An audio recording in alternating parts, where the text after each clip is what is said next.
heute haben wir's. Du, den Kuhstalljob kriege ich für langsam dick. Ich auch. Mir hängt da zum Hals raus, aber heute geh ich fort und du bleibst einmal daheim. Was? Du möchtest fort? Ja. Das kommt überhaupt nicht in Frage. Ich muss in die Fahrschule, das weißt. Und darum muss ich unbedingt weg. Unbedingt, gell? So, unbedingt. Ja. Und was ist, wenn heute Nacht die Blässe kalt? Da braucht der Papa unbedingt eine von uns zwei, wenn's hart hergeht. Noch dazu, wenn die Mama nicht mehr da ist. Herrschaft, auf einem Bauernhof bist doch der reinste Bollanti. Bald kalbt der Kuh, bald kriegt Zeiern Rotlauf oder das Ross eine Kolik. Immer ist was los. Tag und Nacht hat man keine Ruhe. Nie kann man fort. Nie hat man Zeit für sein Hobby. Für deine Hobbys hättest du schon einen anderen Vater raussuchen müssen. Hör doch auf mit deinem blöden Geschwätz. Weil's vielleicht nicht wahr ist. Ich hab's auch nicht mit der Stallarbeit. Aber eine Kuh braucht heute einmal eine Hilfe beim Kalben. Und drum bleibst du da. Und warum grad ich? Weil ich das letzte Mal bei der Scheckin Kai gezogen hab. Und heute bist du dran. Und da gib ich nicht nach. Heute geh ich mal fort und du bleibst daheim. So, und jetzt weißt du's. Scheiße. Ich lass die Fahrstunde nicht ausfallen, wo ich doch heute meine erste Nachtfahrt hab. Das ist so ungeheuer wichtig, verstehst? Hör mal bloß auf mit deiner bläden Fahrschule. Ausgerechnet du musst einen Führerschein fürs Motorradl machen. Mei, du hast ja keine Ahnung, was das für eine Wolken ist. So eine 600er Maschine. Und das alles bloß wegen dem gespinnerten Heini. Du, erstens ist der nicht gespinnet und zweitens heißt der nicht Heini, sondern Heino. Ob ich oder o, blöd bleibt der doch. Was Blöde. Du vergunst mir bloß mein Heino nicht, weil der deine so ein Lädchenbini ist. Du, dir gib ich gleich einen Lädchen, Benni. Mein Werner hat eben normalere Anschauungen als dein Heini. Oh, Verzeihung, Heino hab ich sagen wollen. Du, jetzt sag ich dir was. Dein Bräutigam möchte ich nicht geschenkt. Dem sein Temperament ist für mich Zeitlupe. Typischer Spätzünder. Hör sie dir nicht gleich eine zünd. Ha, das probier. Aber dann kriegst du es mit meinem Boy zu tun, gell? Was ist er denn schon, dein Boy? Ein richtiger Angeber. Was kann man denn von dem schon hören? Er kann auch bloß von seinem schnellen Feuerstuhl schwafeln. Auf der Strecke bin ich 150 gefahren. Und auf der Strecke bin ich 180 gefahren. Und dann hab ich mich reingelegt im Kurven wie ein Steilwandfahrer. Und durchgeschlängelt wie Rahl. Und dann hab ich wieder Gas gegeben. Du kannst es voll gut. Man hört ja auch schon nichts anderes von dem Heini. Von einer Landschaft sieht der gar nichts. Da schaut er bloß auf seine Tachonadel, der Rennsau. Stopp jetzt, kein Wort mehr über mein Heino, sonst kehrst du Katz, gell? Du weißt ja gar nicht, wie schön das ist, wenn man so dahin braust und in der Kurven drin liegt. Und noch schöner ist, wenn man so dahin braust und dann auf der Schnauze liegt. Und wenn's dir am Kopf stößt, ich lern's Motorradfahren und geh heut in die Fahrschule. Da bleibst. Wenn von uns heute eine fortgeht, dann bin ich's, verstanden? Na, ich geh. Ich geh. No.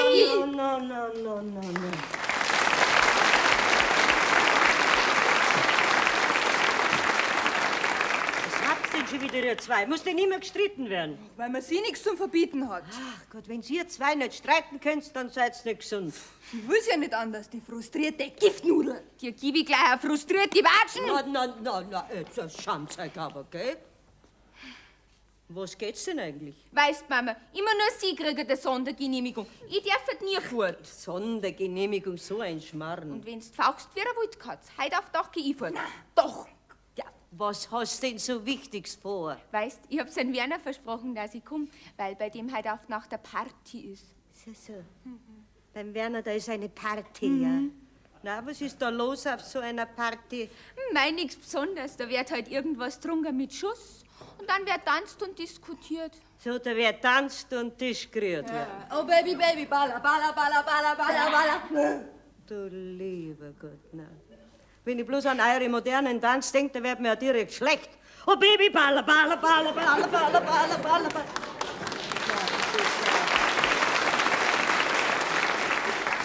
Jetzt machen wir einen Punkt, Mama. Ja, habe ich vielleicht nicht recht. Wenn man euch bei der Tanzerei zuschaut, da weiß man ja nie, wer mit wem tanzt. Da spinnt ja jeder solo. Schaut stur vor sich hin, trinkt sich Gesteh, wie wenn er einen Feitstanz hätte, beidelt sich ab wie ein nasser Pudel und stampft dann weiter wie ein Störigsros. Keiner lacht und ist lustig. Alle Stirn sind im Boden, wie bei einer Beerdigung. Oh, pass auf, Rosel, jetzt kommt gleich wieder die alte Litanei, wie schön das früher mal war. Geh, Mama. Sie kann gar nicht verstehen, dass ihr das nicht hören wollt, wie es in meiner Jugend war. Ihr denkt gerade, uns haben's mit Schafkäse aufgezogen. Na, gewiss nicht. Du bist schon recht, Mama. Du bist ein dufter Typ. Da bin ich das, ja, da bin ich schon zufrieden. Oh mein, früher. Früher, da hat man halt noch tanzt, wie es der Brauch war. Ein Landler, ein Polka, ein Walzer, einmal links rum und einmal rechts rum und grad schön was. Aber die Zeiten ändern sich und das musst du verstehen. Ja, aber unsere Zeiten, wo wir jung waren, die waren nicht so verrückt als wir heute. Und nicht so hemmungslos im Sex. Oh. Noch ein bisschen romantisch. Nostalgisch sind wir halt auch, gell? Nein, aber nicht so viel früher. Okay. Da ist man nämlich noch jahrelang miteinander gegangen, gell? Und glücklich war man, wenn man sich heimlich ein Pussel hat geben können. Oh. Der lacht's mir jetzt, gehen's. Und wie ist denn heute, wenn man euch zuschaut? In aller Öffentlichkeit wird umeinander geschmust. Das ist doch eine Schande. Gell, heimlich war es schöner. Auf jeden Fall anständiger, ne? Aber die jungen Leute von heute kennen ja keinen Genierer mehr. Heute sagt der Boy zu seinem Girl, komm, backen wir's. Und schon backen sie es. Ja, ihr wisst schon, was ich meine. Du, eigentlich kennst du dich recht gut aus, hä? Aha, da bin ich ganz überrascht. Ja, ihr denkt gerade, dass ich hinterm Mond lebe, aber so ist es auch wieder nicht. Es gibt ja schließlich ein Fernsehen und Illustrierte. Mit Nackerte drin, gell? Ja, ich schau bloß der Papa an. Ich red und red, dabei habe ich gar keine Zeit mehr. Richtig, ja. Die Mama fährt ja heute in ihren großen Urlaub. Ah ja, in ihren Traumurlaub ans blaue Meer. Wo die Zypressen blühen am blauen Meer.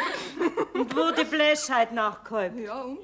Ja, da kann mir ja der Papa mit dem Auto gar nicht nach Rosenheim fahren. Du, weißt du was, Mama? Ich frage an Berner, vielleicht hat der Zeit und bringt dich zum Zug. Ja, sei so Gell? gut. Gell? Bin gleich wieder da. Aber gell, ich muss auch fort. Da könnt ihr machen, was ihr wollt. Sie lasst doch die Fahrstunde nicht sausen. Dieser paar Dickschädel. Nix, wir streiten den ganzen Tag. Oh mein, froh bin ich, wenn ich das einmal 14 Tage lang nicht mit anhören muss. Grad schön wird das. Herein? Grüß dich, Nachbarin! Ja, die Teres, grüß dich. Bist grad beim Einpacken? Ah ja, das werden wir gleich haben. Ich hab mir nämlich zuvor schon alles zurechtgelegt. Ich muss schon sagen, du hast verschneit. So, meinst? Machst jetzt du wirklich ganz allein eine Mittelmeerrundreise, wird Leute sagen? Ja, warum denn nicht? In meinem ganzen Leben habe ich noch nie einen Urlaub gehabt. Und jetzt sind wir schon bald 25 Jahre verheiratet, Quirin und ich. Wann, da wird's höchste Zeit, wenn man von der Welt noch ein bisschen was sehen will. Recht hast du eigentlich schon. Ich bin meiner Lebtag nicht weiter wie bis auf Rosenheim gekommen. Da bist du selber schuld. Man muss einmal raus aus seinen vier Wänden. Man darf daheim nicht versauern. Naja, ohne Mann weißt du schon. Mein Gott, nein, miteinander zu zweit geht das nie. Das ist in der Landwirtschaft unmöglich. Ja, so ist halt. Wenn's den Bauernhof hast, bist du angehängt wie's Viech. Ja, ich glaube, es ist ganz gut, wenn ich einmal allein Ferien mache. Es frischt die Liebe wieder auf, meinst du nicht auch? Ich weiß nicht. Ich trau mir meinen Alten nicht 14 Tage allein lassen. Weißt schon, Alter schützt vor Torheit nicht. Ja. Und ich halte mir an den Spruch, was ich nicht weiß, macht mich nicht heiß. Naja, dein Quirin ist ja auch 14 Tage ohne dich in Urlaub gefahren. Ja, und hat die gleiche Mittelmeerrundreise gemacht. Ich war nicht der Rambegel-Gustl auch dabei? Na freilich, gell? Ohne Gustl geht's doch nicht. Es ist doch sein dickster Freund. Da hat er schon den richtigen. Bazi meinst du? Ich möchte nichts gesagt haben. Und ich sag mir gleiches Recht für alle. Ich bin eine fortschrittliche Bayerin. Ja, das stimmt. Du bist, was man so sagt, emanzipaniert. Gott sei Dank. Also, Lena, wenn wir dich so reden hört, möchte man meinen, du wirst noch mal eine Politikerin. Na, meine Liebe, mit dem Geschäft hab ich's nicht. Aber meine zwei Mädel meinen, ich hätte kein Schneid, allein in Urlaub zu fahren. Aber denen wäre es jetzt beweisen, dass ich das schaffe, ne? Wär doch gelacht. Na, sollen sie mal die ganze Arbeit allein machen. Na, werden schon sehen, was du den ganzen Tag rennen musst. Da hast recht. Wenn die vom Steuer kommen oder vom Feld, dann wird das dreckige Zeug bloß in der Stube umeinander geschmissen. Ja, so sind's die jungen Leute. Na, schau nur grad wieder her, wie es da wieder ausschaut. Na, am Boden und am Kanapee, der reinste Saustall. Die sagen sie halt auch, die dumme Mutter wird schon alles aufräumen. Geh zu, mein heute ist ja der gleiche. Ich weiß nicht, wer geschlampert ist. Der Vater oder die Töchter? Ja, meinst mir geht's anders? Meine zwei Buben, wenn vom Fußballspiel heimkommen, da flagt's Zeug grad so umeinander. Nein. Sogar von den Rehkrickel hab ich schon runter, die T-Shirts und Säckerl und Hosen. Mir verzeihst nix. Nein, ist das was mit der heutigen Jugend? Wie soll denn das noch weitergehen? Was nimmst du denn alles mit? Ja, pass auf, ich hab mir schon alles aufgeschrieben. Also 2 Röck, 2 Blusen, 2 Büstenhalter, 2 Kleider, Schuhputzsach und das lange Abendkleid. Oh, Ja. Weißt du, das haben wir extra nähen lassen von der Hoppichler Mari. ja. Schau her, was sagst du? Ja, ist ja toll.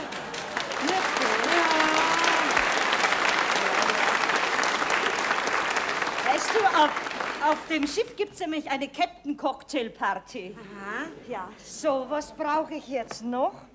Jetzt pass auf. Pelzstola ist schon drin, Unterwäsche auch. Herztabletten und Abführmittel. Was? Ja, das brauche ich gewiss. Weißt du, mein Stoffwechsel funktioniert nicht recht bei einer Kostumstellung. Da streikt mein Inkreis ohne Gewerkschaft. Hast nix vergessen? Vergessen hab? Ah ja, das Badesach muss noch, nein, mein Gott, noch mal. Gut, dass du mich dran erinnerst. Ja, willst du vielleicht im Mittelmeer schwimmen?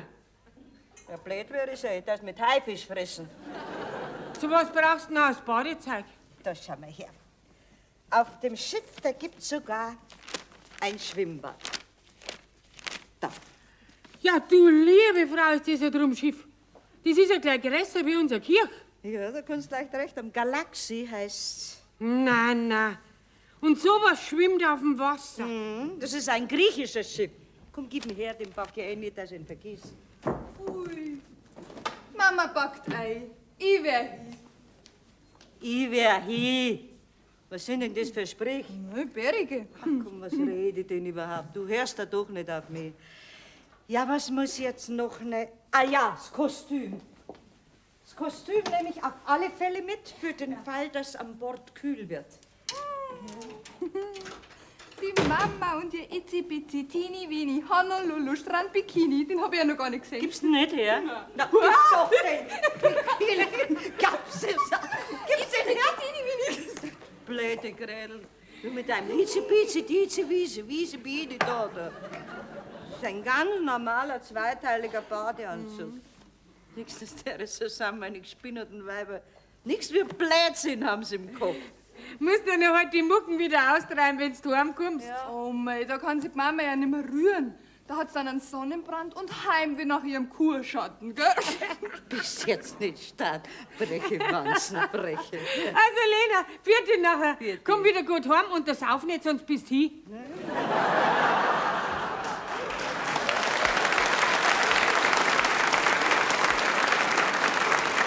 Keine Angst, die Bachwieserin geht nicht unter, die hat ein zähes Leben. Hast schon recht. Und ich schau schon öfter rüber zu deinen Leuten, wenn's fort bist. Ich kümmert mich schon um meine Nachbarschaft, das weißt. Du, da wäre ich recht dankbar. Schau nur ein bisschen nach da, gell?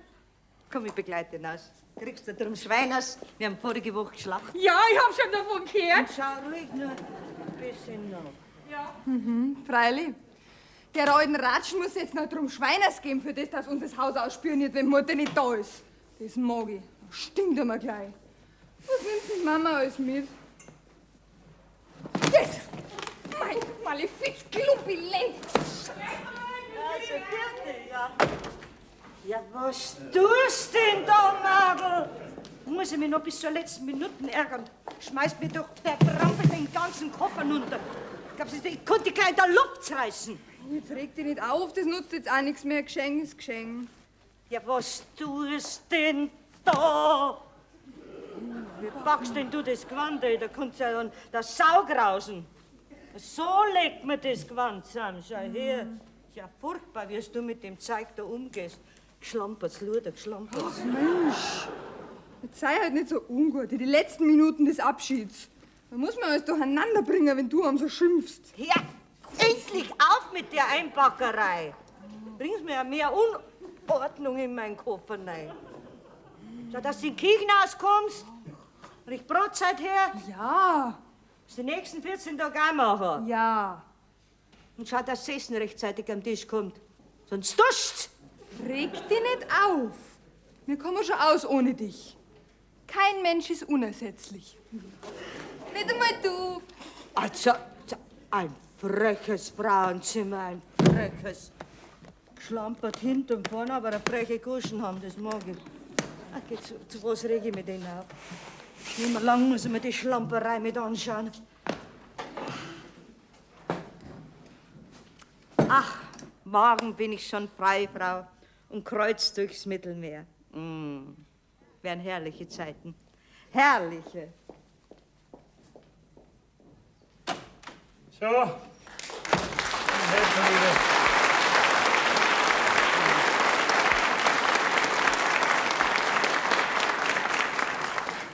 Hoffentlich ist für heute Ruhe. Naja, im Bläs wird sich schon noch Zeit lassen. Bis morgen. Hey, was ist denn heute mit der Brotzeit? Ja, gleich bringt die Susi die Brotzeit. Ja. So. So, was Blödes, du. Jetzt ist mir die Melkmaschine auch noch kaputt gegangen. Okay. Naja, das heißt, direkt kaputt ist nicht, aber irgendwo stimmt nicht damit. Ah, die muss man der Gustl reparieren. Das ist aber fad. Ja, nur keine Angst, Lena, das bringt der Rammbügel alles wieder in Ordnung. Na ja, dann ist ja recht. Dann kann ich ja beruhigt in Urlaub fahren, ne? Ah, da schau her, du hast schon gepackt. Hast schon alles beieinander? Ja, ich hoffe, dass ich alles beieinander habe. Aha. Du, die Rosli ist geschwind zum Werner übergelaufen und fragt ihn, ob er mich nicht nach Rosenheim fahren kann. Ja, du, das ist eine gute Idee. Kann ich eh nicht weg wegen der Kuh gehen. Du, Querin, Ha? schaut mal fair auf die Madeln. Ja, gell? freilich. Darf das schon richtig hernehmen. Ja, ja. Was die gnädigen Fräulein wissen ja nicht, was ich alles für sie tue. Nicht, dass Schlamperei einreißt. Nein, nein, wir werden schon ohne dich auch auskommen. Schau, die Erntezeit ist ja vorbei. Die Arbeit ist vorbei und du gehst uns gar nicht ab. Was? Ich gehe euch nicht ab. Na, so ist das auch wieder nicht gemeint.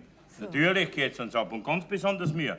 Aber du sollst auch deine Freiheit haben. Du brauchst Erholung. Du, da bin ich gar nicht so. Da kenne ich keinen Neid. Also du hast wirklich nichts dagegen, wenn ich fortfahre. Geh zu, Lena, du kennst mich doch. Da bin ich doch großzügig. Was mir gefällt, das soll dir auch gefallen. Gleiches Recht für alle, so sagst du doch immer, nicht? Und eifersüchtig? Eifersüchtig bist du auch nicht. Nein, nicht im Geringsten. Na, wir zwei führen doch eine moderne Ehe, da ist da sowas nicht drin. Ja, da ist sowas nicht drin, ja. Aber in der Gefriertruhe ist alles drin. Aber ich für jeden Tag was zu essen herkriegt, das soll euch nichts abgehen. Ist schon gut, wir finden uns schon zurecht. Das wird schon ohne dich auch gehen. So, Jawohl. dass mir der Stall immer sauber gemacht wird, gell? Und die Milchleitung gut durchspülen, sonst kriegen wir nicht Abzug am Milchgeld. Alles wird sauber gemacht, da brauchst du dich gar nicht kümmern, Lena. Wie gesagt, wird schon ohne dich auch gehen, gell? Wie oft sagst du jetzt das noch? Was?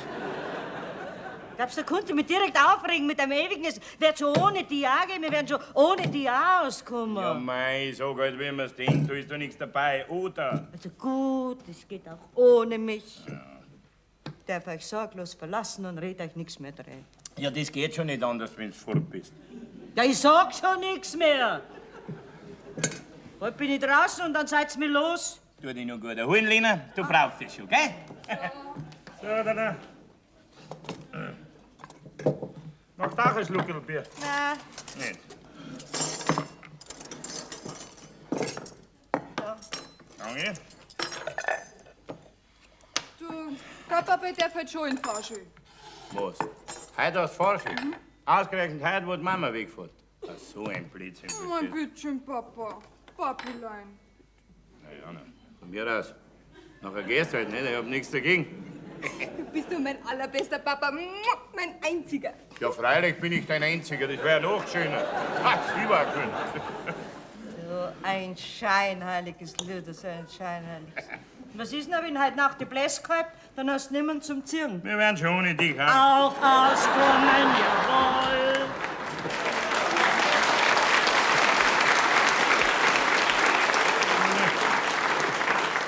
Bei jeder Gelegenheit wird mir das auf Butterbrot geschmiert. Aber ich lass mich von euch nicht ärgern. Gerade mit Fleiß nicht. Au, Was denn? zum Zahnarzt muss ich. Du, das geht für nimmer, du versäumst ja deinen Zug. Nichts Ärgers könnte aber nicht passieren. Mir? Ja, dir! Kannst du schon nicht mehr warten, bis ich draus bin. Mama, das hat doch der Papa nicht so gemeint, gell, Papa? Ach, kann ich nicht. Ich kenn euch schon. froh seid alle, wenn ich draus bin, ne? Ja, das merke ich ganz gut. So was habe ich im Gespür. Lena, das putzt dir bloß ein, gell? Nein. Ich kenn schon meine Pappenheimer.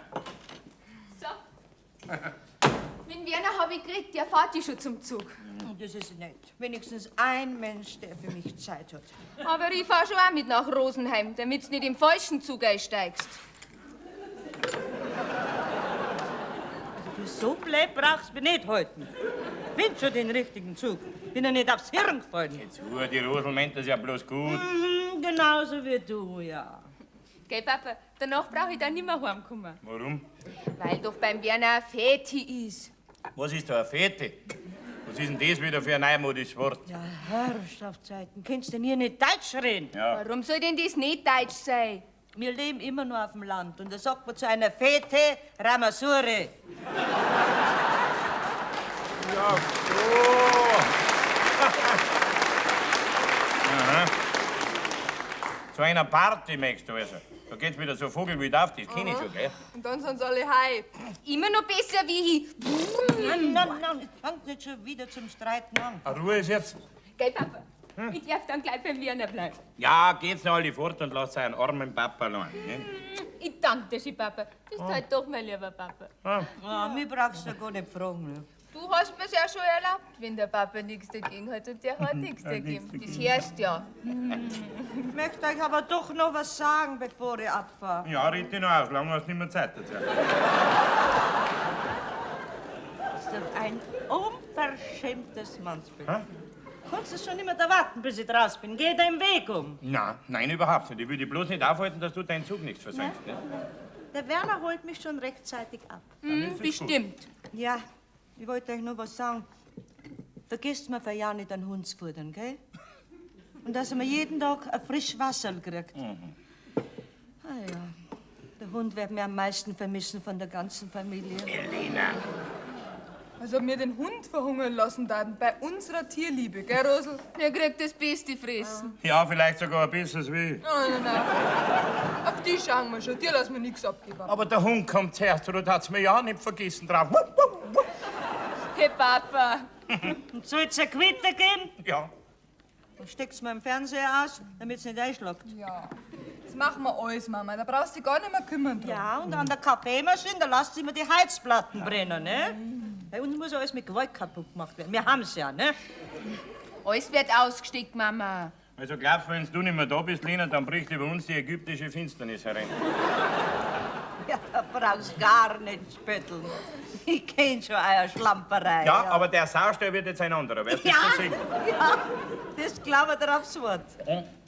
So, hast du jetzt alles angebracht, was du uns sagen hast wollen, oder kriegen wir vielleicht noch ein paar Ermahnungen? Oh mei, da die heute nicht mehr fertig Ja, werden. das glaube ich auch. Du, Susan, Ja? wenn du in deine Fahrschule gehst, schaust vorher noch beim Rambegel vorbei und sagst ihm, er soll morgen in der Früh vorbeischauen, an der Melkmaschine ist was nicht in Ordnung, gell? Ja, du das aber ja nicht vergisst, gell, sonst mach ich einen Regresspflicht. Ja, Die ja. Garantie ist nämlich noch nicht abgelaufen. Ja, Herr Renk. Grüß Gott, Benannt. Der Chauffeur ist da. Das ist nett von dir, Werner, dass du mich nach Rosenheim zum Zug bringst. Aber geh Bachwieserin, da braucht man doch gar nicht drüber reden. Mach ich doch gern für dich. Na, dann fahren wir. Also, jetzt heißt es Abschied nehmen. Also, Quirin, für die Boot. Fertig gut, Lena. Und viel Spaß auf deiner Mittelmeerreise. Ja. Ja. Weißt du, das wird dir sicher gefallen, gell? Für die Mama. Für die Mama. Bleib gesund und erhol dich gut. Und schau, dass du nicht seekrank wirst, gell? Na, habe ich schon Tabletten dagegen. Ja, die rennst die Hausapotheken hat's dabei. So, also, dann kann's losgehen, Werner. Ich glaube, ich wäre jetzt schon seekrank. Nein, den überlassen wir mir. Den trag schon ich. Der ist ja so nicht schwer. Du hast jetzt deine 7 Zwetschgen alle beieinander. Ja, ich hoffe, dass ich alles beieinander habe. Du hast auch den Reisepass dabei. Sonst kommst postwendend wieder retour. Das wäre ja furchtbar. Was? Ich meine, das wäre furchtbar ohne Reisepass wegfahren. Da könnte man leicht eingesperrt werden bis zur Feststellung der Personalien. Nein, da schon her, da hab ich ihn. Ja, da hast du ja. Also, Lena, lass dich nicht mehr länger aufhalten. Vierte Gott und Schiff, ahoi! Ahoi, ja. Für dein gut beieinander. Bleibt's mir gesund und auf Wiedersehen in 14 Tagen. Komm, Werner, jetzt pressiert's. Ich begleite dich noch bis zu der Tür, gell? Ja, scheiße.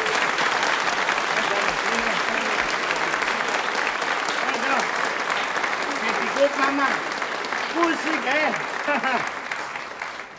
Gott sei Dank draußen sind sie, jetzt ist mir leichter. Die Mama, gell, fährt mit dem Schiffern, ha?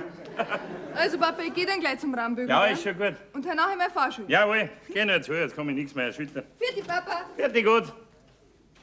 Gott sei Dank, endlich ist es abdampft. Das braucht vielleicht was, bis die einmal fort ist. Ja, hoffentlich kommst du nicht mehr zurück. Wer weiß, was der noch alles einfällt.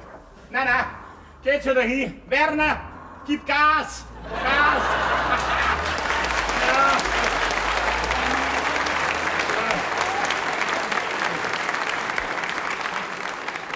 Das ist aber jede Minute kostbar. Mach, wo bitte? Ah, da. So. Moment, werden wir gleich haben. Da haben wir Vorwahl München 0, 8, 9, 3, 7, 8, 1, 7, 6, 7. Ja? Ja, hallo? Ja, grüß dich, Gott, Carla. Da ist der Quirin. Geh, da bist du überrascht. Ja. Ja, ich hätte ja oft schon anrufen wollen, aber immer ist mir was dazwischen gekommen. Ja, freilich. Da kennst du mich aber schlecht. Ich werde dich vergessen haben. So ein charmantes Erlebnis vergisst ein richtiger Mann nie. Und du, Carla, wir könnten eigentlich unsere Reisebekanntschaft ein bisschen auffrischen. Hast nicht Zeit? Magst nicht zu mir aufs Land rauskommen? Was? Okay, zu. Freilich hast du Zeit, die nimmst du ganz einfach. Du gleich morgen. Vielleicht kannst du am Abend schon da sein. Pass einmal auf, um 18 Uhr kommt dein Zug aus München in Rosenheim an. Ich hol dich da am Bahnhof ab. Ha? Was? Ausgemacht. Ich bleib dabei. Oh, das ist aber lieb von dir, Carla. Was? Schlafen? Ja, freilich kannst du schlafen. Ah, wo? Ja, das werden wir schon sehen. Vielleicht bringe ich dich im Gasthof unter, oder ist der privat lieber? Für dich mache ich alles möglich, Carla. Alles. Also gut. Bis morgen. Servus, Carla. Ich freue mich. Ist schon dahin. Mensch, Quirin, das wird genossen. 14 Tage Freiheit.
Das ist ja unruhig.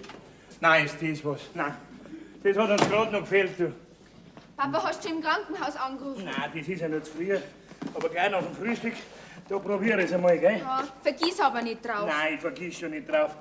Aber jetzt sag einmal, Rosel, wie ist denn das zugegangen, dass die Susel jetzt im Krankenhaus liegt? Die Susel hat doch mit dem Motorradl hinterm Fahrschulauto nachfahren müssen. Das ist doch immer so. Ja, und weiter? Dann hat das Fahrschulauto schnell bremsen müssen. Du und Susel hat Gas gegeben. Dann ist mit Karacho ins Fahrschulauto reingefahren. Um Gottes Willen. Und hat sie schwer erwischt? Soviel ich weiß, ist das Fahrschulauto hinten ganz schön eindruckt. Sauber. Du, und das Motorradl ist auch ganz schön verbunden. Ja, und Susel, sag einmal, was ist denn der passiert? Da ist die Maschine auf dem Haxen gefallen. Ja, schafft, aber ich hab's ja immer schon gesagt, der Blutsmotorradsport, der ist nicht für Mädel. Aber der Fratz, der lässt ja nichts sagen. Du, die ist genauso stur wie unser Mittelmeerreisende, verstehst du? Gerade gut, dass die Mama nicht mehr da ist. Mei, die darf sich wieder aufregen. Ja, Gott sei Dank, das bleibt uns wenigstens erspart. Aber Susel, sag einmal, was ist denn bei der alles verbogen? Das weiß man noch nicht so genau. Ja. Das wird sich erst rausstellen, wenn es gerönt ist. Der Haxen, wenn gebrochen ist, kriegt sie einen Gipsfuß. Aber 8 oder 14 Tage wird schon drin bleiben müssen im Krankenhaus. 14 Tage, sagst du? Sauber. Dann hab ich nur noch dich zur Arbeit. Na, ich lass dich schon nicht im Stich, Papa.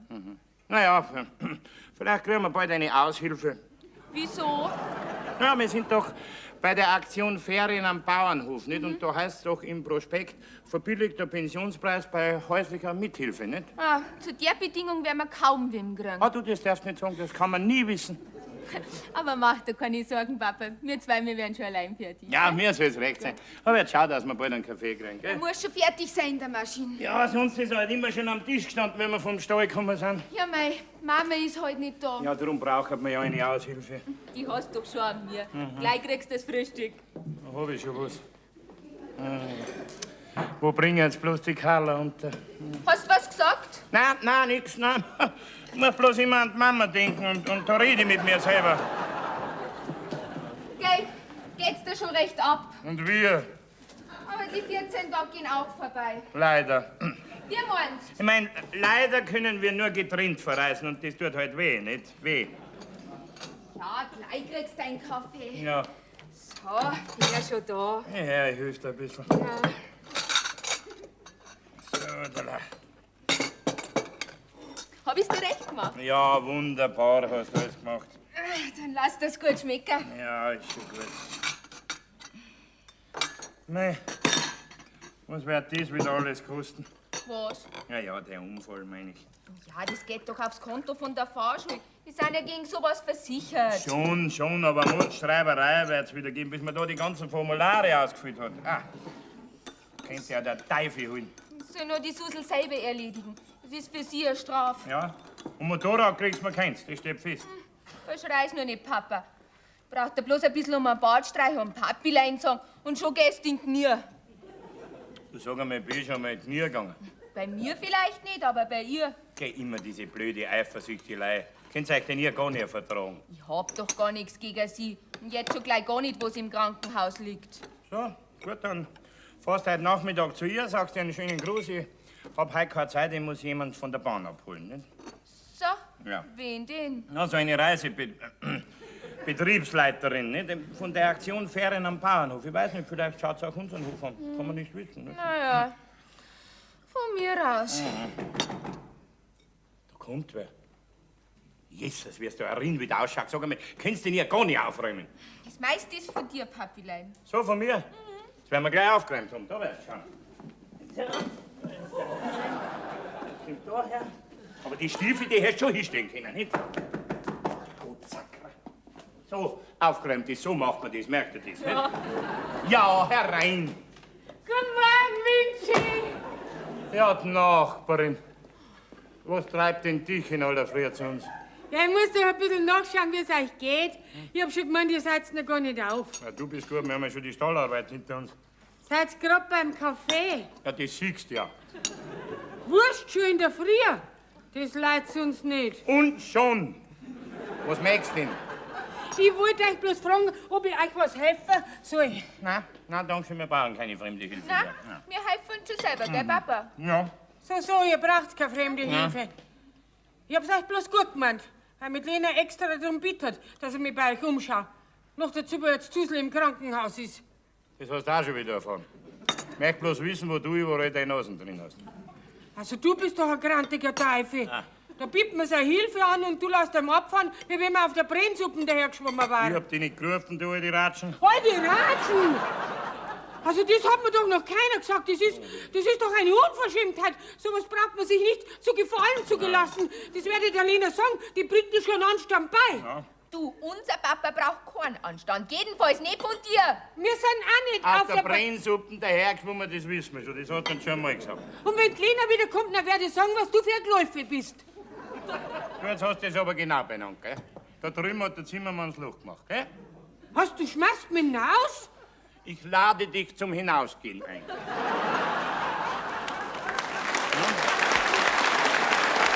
gut. Geh mal. Gassi, was ist? Ja. Ich geh schon. Bei so Würsteleid mag ich doch gar nicht bleiben. Die haben ja einen Teufel im Leib. Du, jetzt schwingst dich aber, gell? Ich war gut, verstehst Hast du das gehört? Wir haben einen Teufel im Leib. du? Müsst aber die Therese in uns reingefahren sein. Aber ich verstehe auch die Mama nicht, dass ausgerechnet der ärgsten Dorfratschen aufgetragen hat, dass sie auf uns schauen soll. Ja, mei, die Mama hat's uns halt gut gemeint. Meinst Du, aber wo werden jetzt die Mama wohl sein? Mei, wo wird die Mama jetzt wohl sein? Die ist in Venedig und schifft sich ein. Venedig, so eine Schiffsreise da die Mama mal wünschen. Ja, die kannst du haben, wenn du ein bisschen sparsamer bist und nicht dein ganzes Geld für deine Partyfetzen ausschmeißt. Ich geb gar nicht viel Geld fürs Gewand aus. Komm, Du, da schau noch mal in der Susli einen Kleiderschrank Ja. rein, was die alles fürs Motorrad braucht. Alles in Leder, weil das vielleicht kein Geld kostet. Jetzt lass einmal die Susan nur, die liegt im Krankenhaus, gell? Ja, da kann doch ich nichts dafür. Das behauptet auch niemand. Ihr sollt euch nur ein bisschen besser vertragen und nicht immer streiten. Das liegt ganz bei ihr. Ja, bei dir schon auch. Deine Goschen hat einen Freilauf ohne Brems. Das muss ein Erbstückel sein. Du Rosel, der Kiwis gleich. Vielleicht gerade der Mama noch. Ja, das schon eher. Jedenfalls äußerlich. Die Susan hat mehr meine Statur. Ja? Bist du jetzt mit dem Kaffee trinken fertig? Ich schon. Dann kann ich ja einen Tisch abräumen. Das tust. Wer kommt denn jetzt schon wieder? Das ist der Werner. Will der in aller Früh? Das weiß ich nicht. Ja, rein. Ist gut. Ja. Ja, was ist denn mit dir los? Mit mir nix. Aber die Mutter ist über den Kellerstiegen runtergefallen und bewusstlos drunten liegen geblieben. Ja, um Gottes Willen. Ja, wir haben gleich seine Idee da kommen lassen. Sag einmal, fehlt's weit? Das kann man noch nicht sagen. Also, wie sie es auf Trage gelegt haben, hat die Augen schon wieder aufgeschlagen. Eine Gehirnerschütterung wird schon haben sie seine Idee da gemeint und haben sie ins Krankenhaus gefahren. Nein, ist das was? Da ist denn heute überall der Teufel los. Ja, und wo druckt jetzt der Schuh? Eine Aushilfe brauchen wir halt am Hof, bis die Mutter wieder wird. Ja, und da haben wir halt gedacht, ob die Rosel bei uns nicht aushelfen könnte. Hä?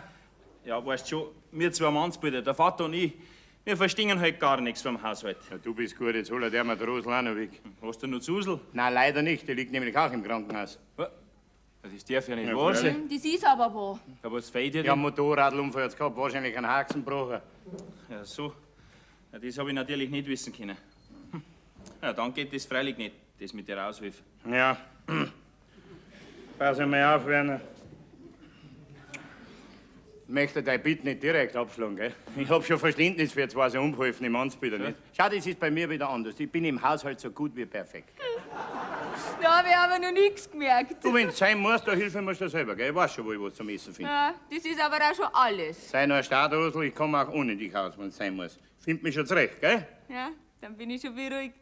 Mein Lieber, ich bin doch kein kleiner Bub mehr, was willst denn? Das ist doch klar. Aber die Mama hat mir doch aufgetragen, dass ich auf die schauen soll. Ich schau schon auf mich selber. Weißt du was? Kannst du ruhig beim Werner aushelfen. Hab gar nichts dagegen. Ja, wenn du meinst, dass du allein zurechtkommst, dann geh ich halt mit dem Werner. Wenigstens ein Tag oder zwei. Rosel, das ist ein Wort. Geh nur zu, ich sorg schon für mich, ich lass mir bestimmt nichts abgehen. Werner, ich hol mir bloß ein paar Sachen, dann bin ich gleich wieder da. Hast Gell? du recht, ja. Aber das Geschirr hätte schon einen austragen können. Aber siehst du, Werner, so sind die Weiberleib. Kein Hirn im Kopf. Aber lieb! Ja. Da geht's zu wie in einen Taubenschlag. Ja, herein. Servus, alter Freund. Ja, grüß dich gut. Ja, du. Das musst du ja selber rausfinden. Haben Sie das nicht gesagt, an der Melkmaschine ist was nicht in Ordnung? Ja, dann schauen wir halt nach. So weit kann's ja nicht fein, oder? Ja, du, Moment, bleib Ja. mal da, Gustl. Ich hab mit dir was zu reden unter 4 Augen. Schon? Ja. Ah, der Herr Schwiegersohn in Ja. Spee. Geht er schon wieder? Nein, der war bloß auf die Rosel. Soll ich dabei draußen? Nein, ist ja schon da, der Schatz. Ja. Ja, grüß dich, sauberes Mädel. Gott sei Dank, Bügel. Ja, wo aus denn alle früher? Bei meinem Verlobten muss ich aushelfen, seine Mutter liegt im Krankenhaus. Ja, das tust du. Du tust ein gutes Werk, um einen Segen hast, gell? Ja, lasst euch nur nicht aufhalten, gell? Geht's nicht zu. Du Papa, dass Ja. ich nicht vergiss, aus der Gefriertruhe tust du das Blaukraut raus und Fleischpflanzen liegen gleich ganz vorn, die brauchst du dann bloß auf. Ja, ist schon Gell? gut, ist schon gut, ja. Du Papa, Was denn? und dass man für einen Hund nicht zum Futter Nein, nichts wird vergessen. Du Papa, Ja. und wenn ein Gewitter kommt, dann musst du am Fernseher ausstecken. Ja, das weiß ich, ja. Du! Was denn? Und Heizplatten Von der Kaffeemaschine die muss ich abschalten, das weiß ich alles. Ich bin doch kein kleiner Bub mehr, jetzt geht's einmal zu. Also dann, Ja, vierte gut, du machst gut, Vierte gell? gut, also. Vierte Bach, wir sind Ja, Dankeschön für die Rosel, gell? Ja, schönen Gruß an die Mama und gute Besserung, Werner, gell? Gott sei Dank, jetzt sind's da hin. Sag mal, was hast du denn gegen die zwei? Ja, gar nichts, aber momentan gehen's mir halt im Weg um, verstehst? Ja, du möchtest unter 4 Augen was sagen, hast du gesagt, gell? Ja, du sitzen wir uns ein bisschen. Ja. Gustl, Ja? du bist mein bester Freund. Ja. Du kennst mich. Bin kein schlechter Familienvater. Lass meine Leute nichts abgehen. Meiner Frau schon gleich gar nicht. Schau, die macht jetzt zum Beispiel die gleiche Mittelmeerreise wie wir zwei im Frühjahr. Ja, das weiß ich ja. Da redet das ganze Dorf drüber. Eben. Ich sag immer, leben und leben lassen. Aber das muss auch für mich gelten und nicht bloß für die anderen. Genau, man muss wissen, was einem zusteht, sonst wird man nur ausgenutzt. Gustl, Ja? ich sehe schon, du verstehst mich. Kann mit dir über alles reden. Ja. Wie mit einem Beichtvater. Was möchte man dem beichten, sagst Ja. Du, Ja? jetzt trinken wir zuerst einmal einen Schnaps, sonst haut's dich bei dem Bekenntnis glatt um. Was? So? Du, da bin ich aber neugierig. Da kannst du auch neugierig sein drauf. Du alter Bazi, du hast eine Lumperei im Kopf, gell? Pfeil gerade erraten. Ja? Aber eine mit Pfiff. Du, kenn ich diejenige welche? Und ob du sie kennst. Ja? Gustl, auf das, was wir lieben. Prost. Prost. So, jetzt komm, jetzt red. Schneid nicht so lang rum. Um was geht's denn? Du erinnerst dich doch noch an die Carla Leitner, die mit uns auf der Galaxie durchs Mittelmeer kreuzt ist. Ja, es war eine stürmische Kreuzung. Ein sauberes Weibsbild. Eine Münchnerin, glaube ich, gell? Genau. Ja, an diese Reisebekanntschaft kann ich mich sogar sehr lebhaft erinnern. Mein Lieber, die hast angehimmelt als wie ein verliebter Kader. Ja, mei, sie hat mir gleich gut gefallen, die Carla. Ja, du weißt das noch? Als Ökonomierat hast du ausgegeben bei ihr. Und dass du Witwe bist, hast du dir weiß gemacht. Weißt, ein Hund bist du ein Verräter. Mei, wir haben halt miteinander geschwärmt vom Zauber der südlichen Nächte. Ja, aber beim Schwärmen ist ja nicht blind. Denk an die Nacht von Santorini nach Athen. Aber da wärst du nicht mehr dran erinnern können, weil du so besoffen warst. Täusch dich nicht, Gustl, täusch dich nicht. Die Nacht von Santorini, die werde ich nie vergessen. Nie.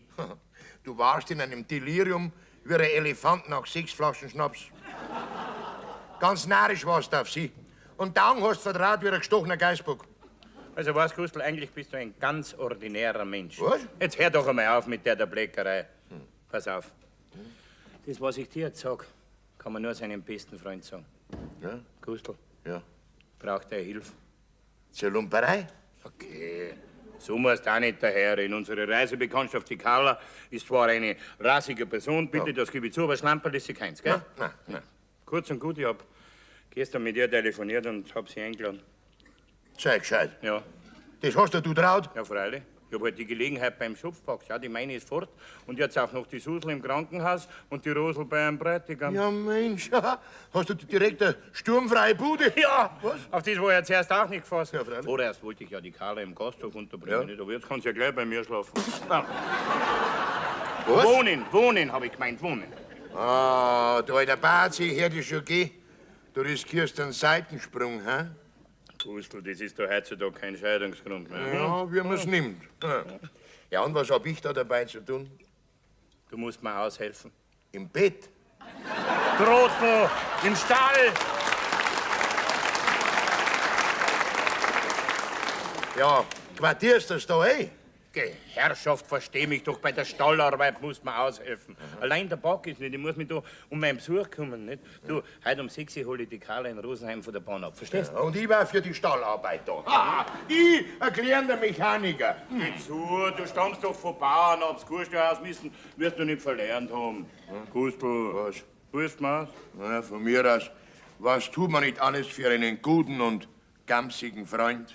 Weißt du, ich hab halt eine Schwäche für die Carla, die gefällt mir so unbandig gut, das ist ganz mein Typ, gell? Ja? Hoffentlich bist du der ihre auch. Ich glaub schon. Nach den stürmischen Mittelmeernächten. Und sonst hätte es ja gar nicht zugesagt. Wenn's dir nur nicht zu viel zutraust in deinem Alter. Geh zu, Gustl. Die 50 Jahre, was ich auf dem Buckel hab, die spüre ich ja gar nicht. Tja, könnt ihr Bäume ausreißen. Gustl, ich bin ein Mann im zweiten Satz.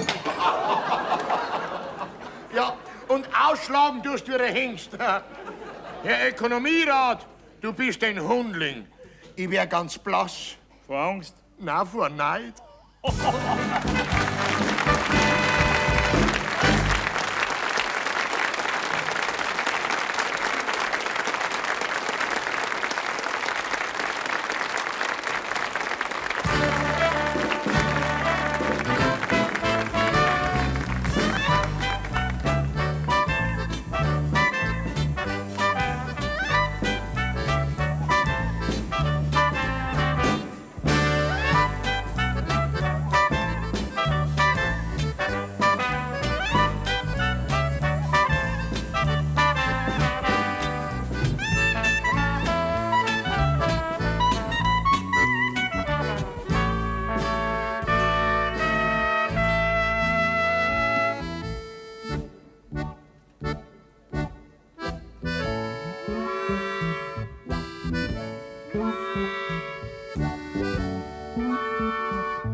Karla. Jetzt bist du ja endlich da. Ja, jetzt bin ich da. Bei dir. Ich kann dir gar nicht sagen, wie mich das freut. Mich auch. Du, ich hab dich einfach anrufen müssen. Und ich bin deiner Einladung gefolgt. Du, das war aber ein sehr schneller Entschluss. Umso besser. Bitte einzutreten, meine Gnädigste, in die gute Stube.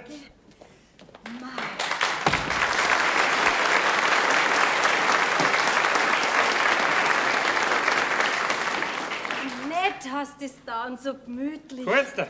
Und die schönen Blumen. Ja, die sind aber aus der Gärtnerei. Okay. So schöne habe ich bei mir gar nicht im Garten. Das hätte es aber wirklich nicht braucht. Ist der für dich und für dich ist der Schönste gerade gut genug.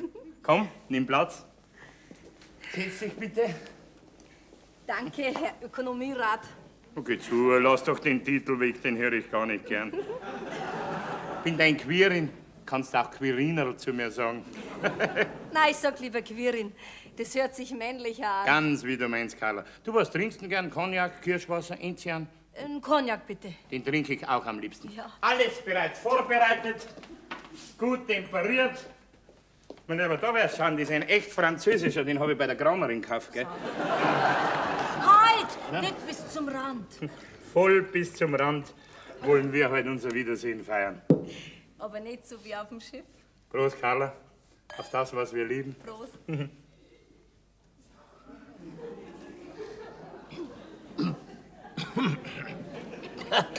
Geh zu, da trinkst du ein Kanari mehr als wir du.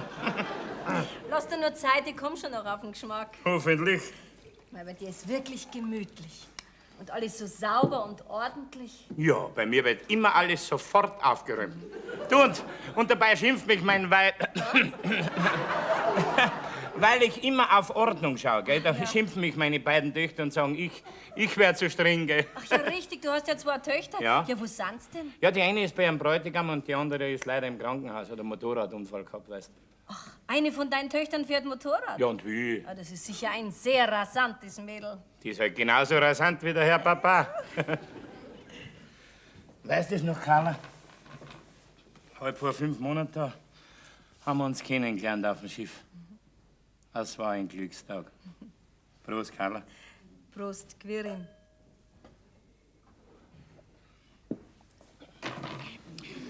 Okay. Schön war's, die Fahrt. Wunderschön. Was schade, dass die Zeit so schnell vergeht. Ja, schade. Auf die Galaxie. Du, wenn wir mit dem Cognac so weitermachen, werde ich bald einen richtigen Schwips Ja, haben. das möchte ich sogar. So, das möchtest du sogar. Und an deinen riesen Schwips, na, sagen wir besser gleich Rausch. Denkst du wohl nicht mehr, den du am Schiff gehabt hast? Okay. Quirinus, Quirinus, das war sowas mit dir. So, die Kühe sind gemolken. Ja. Ja, das ist ja der Gusto. Ja. Der Herr Rambögel. Was, du bist schon da? Ich war schöne Carla. Das ist ein unverhofftes Wiedersehen. Hätte man im Schlaf nicht träumen lassen. Ich auch nicht. Berühre mich nicht, du klassische Schönheit. Ich bin ein Unreiner. Der Mensch da hat mit so einem Kurstein ausmisten degradiert. Und das lässt sich der Herr Rambögel so ohne weiteres gefallen? Mei, was tut man alles für einen guten Freund, der momentan unabkömmlich seiner Venus zu Füßen liegt? Ah, bis jetzt sitze ich noch ganz anständig da. Gell, Carla? Ich will's hoffen. Du sag einmal, du Muhackel. Hilfst mir überhaupt nicht im Stall? Soll ich die ganze Dreckarbeit allein machen? Geh zu, Gustl, das schaffst du doch. Kann doch meine liebe Carla jetzt unmöglich allein lassen. Na, das wird deine liebe Carla schon verstehen, dass man zur Stallarbeit 2 braucht.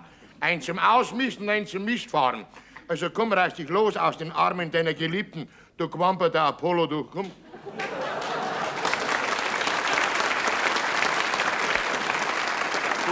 Ja, ich hab das heute schon einmal gesagt. Du bist ein ganz ordinärer Mensch. Ja, aber gut genug für die Stallarbeit. Entweder sind wir Freunde oder das sind ist wir keine Freunde. Jetzt helft's doch alle 2 zusammen, nachher wird's bald erledigt. Ja, ich gehe ja Der schon. hat ja bloß Angst, dass ihn seine liebe Carla dann immer riechen kann. Red doch sein. keinen Gefreiter Schmarrn. Bachwiese, Frau Feldwebel. Sie sind abkommandiert zur Stallarbeit. Jawohl, husch, husch, hinein in den Busch. Was turnen Sie denn da auf der Couch herum, Gefreiter? Der gefreite Bauchwieser sucht seine Stallklamotten. Hab schon alles bereit. Saubere Schlamperei. Jawohl, Frau Feldwebel. So, und jetzt die ganze Kompanie zur Stallarbeit angetreten. Stillgestanden, Augen rechts, Trottel da nicht. richt euch, Augen geradeaus, Bauch hinein, Brust heraus, rechts um, ab zum Stalldienstmarsch. Wir zwei sind die lustige Stolpups am Turm.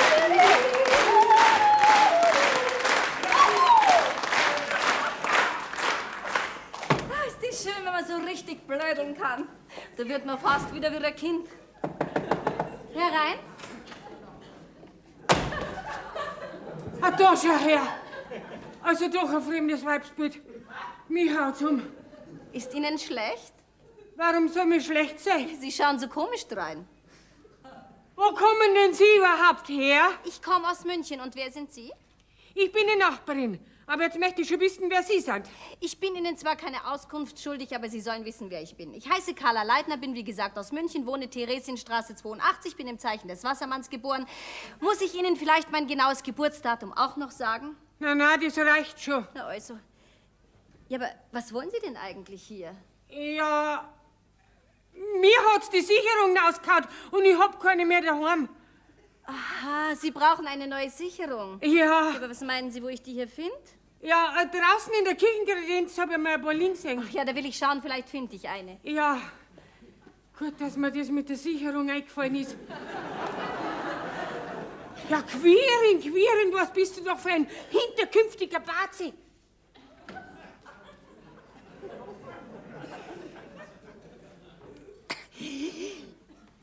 Kaum ist die eine Frau aus dem Haus, ist schon andere da. Der Kerl gehört ja kastriert.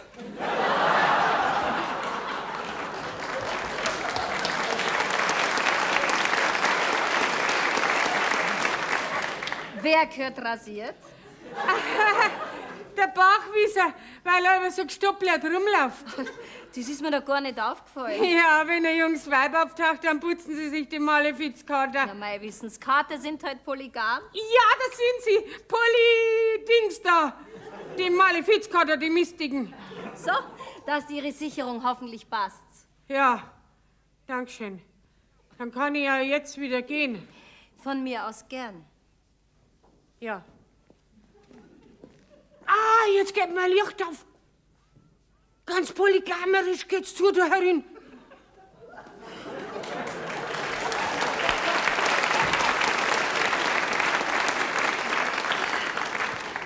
Ich glaub, die spinnt.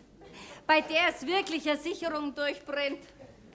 Melde mich wieder gehorsam von der Stahlarbeit zurück. Man riecht's. Bitte schön, meine Hände sind sauber, bereits sorgfältigst gewaschen. Dann riecht halt die Kluft. Über gleich herunten sein. Und ich gehe dabei in die Küche und richt's Abendessen her. Ja, du das machst. Steht alles schon auf der Anrichte am Tablett, gell? Ja.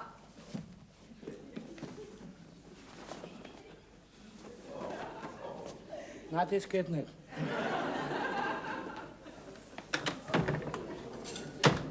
Ordnung muss sein.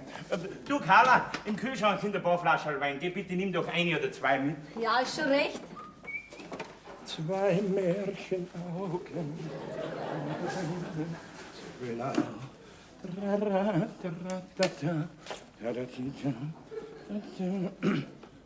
Ja, du bist schon umgezogen. Ja, das geht bei mir schnell, gell? Du schaust. Letzt nichts mehr drin. Drunter auch Oh, nicht. Carla. Galinka, Galinka, Galinka. Vorsicht, ich war heute beim Friseur. Danach fragt die Leidenschaft nicht. Oh, geliebte Carla, ich bin von dir ganz hingerissen. Du! Rieche nicht gleich ein paar Rücken. Ah, du bist schon wieder da? Ja. Hast du im Kuhstall nichts mehr zu tun? Nein, frisch gewaschen, geschneizt und es wird noch gestriegelt. So.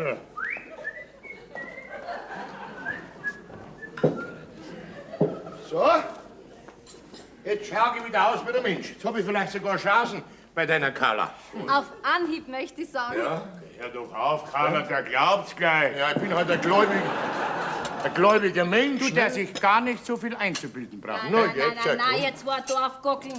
Kommt euch vielleicht noch in die Federn. Ja, der hat ja bloß ein Glück, dass er mein Freund ist. Sonst wäre ich schon sein Rivale, aber so ist diese Dame für mich tabu. Hoffentlich, So, hoffentlich. jetzt regt euch nur wieder ein bisschen ab. So, das Abendessen steht auf dem Tisch. Bitte Platz zu nehmen, meine Herren Mistjongleure. Bitte sehr. So, So, ein kleiner Wein da. nimm der Brot. So, So, bitte schön. bitte. Danke. So, da ist Butter. so. Magst du Wurst? Ja, bitte. So. Dankeschön. Danke. Ich hab halt einen Hunger habe ich halt wie ein Wolf. Du, das macht die Luftveränderung im Stall, Gustl. Ja? Schmeckt's? Und wir? Gell? Auf dem Schiff war das Essen auch hervorragend. Prima. Ja. Und bedient sind wir worden wie orientalische Fürsten. Ja. Fürsten, Ja. Prost! Prost! Prost. Überhaupt war die Mittelmeerreise ein fantastisches Erlebnis. Ja, so was Schönes habe ich noch nie erlebt. Davon hat auch meine Bildung profitiert. Die, was du nie gehabt hast. Der Teiste von Gustl kann sogar Lateinisch. Was du? Ja klar, ich hab da als Bub ministriert. Weil das schon was ist. Prost! Prost! Die Insel Delos ist ja sehr interessant. Und die Insel Mykonos soll ja ein Blütenparadies sein, aber ganz schön verbaut. Ja, Auf Rhodos habe ich nicht schlafen können. Mein Sonnenbrand war das reinste Alpenglüh. und auf der Insel Santorini sind wir auf einen kleinen Esel auf den hohen Berg Ja. raufgeritten. Weißt du das noch? Nein, das war ein Eselritt. Ja, der Deine ist dreimal stehen geblieben und gestreikt. Für mich war der bei der Gewerkschaft. Ja. Und der Deine hat dich sicher für einen Verwandten gehalten, darum war er so zahm. Da kann ich fein nicht lachen. Ich schon, Prost! Genauso habt ihr euch damals auch immer erblickt. Besonders in Weinlaune. Apropos Weinlaune, Prost! Lass den hinschinken, geh weiter.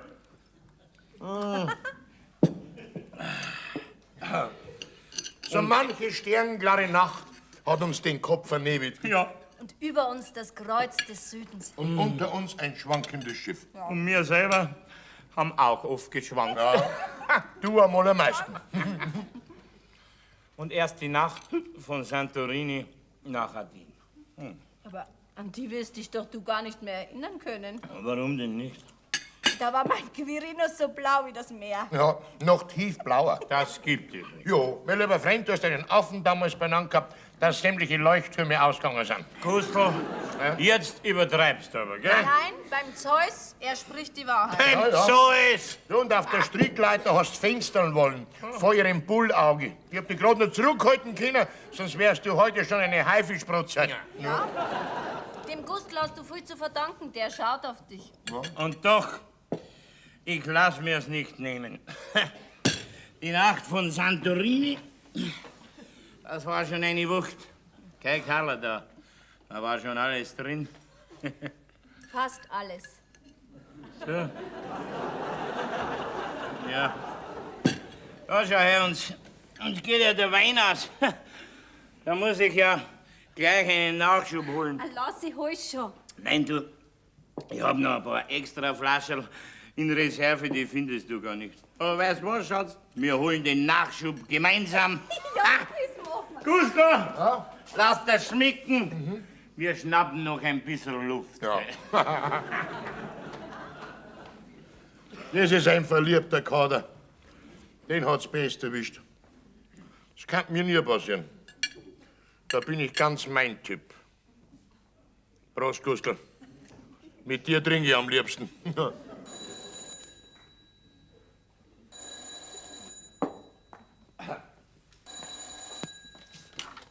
Ja, was gibt's? Hier, mein Bauchwisser. Nicht so schreien, ich verstehe ja kein Wort. Wer ich bin? Na, der Gustl.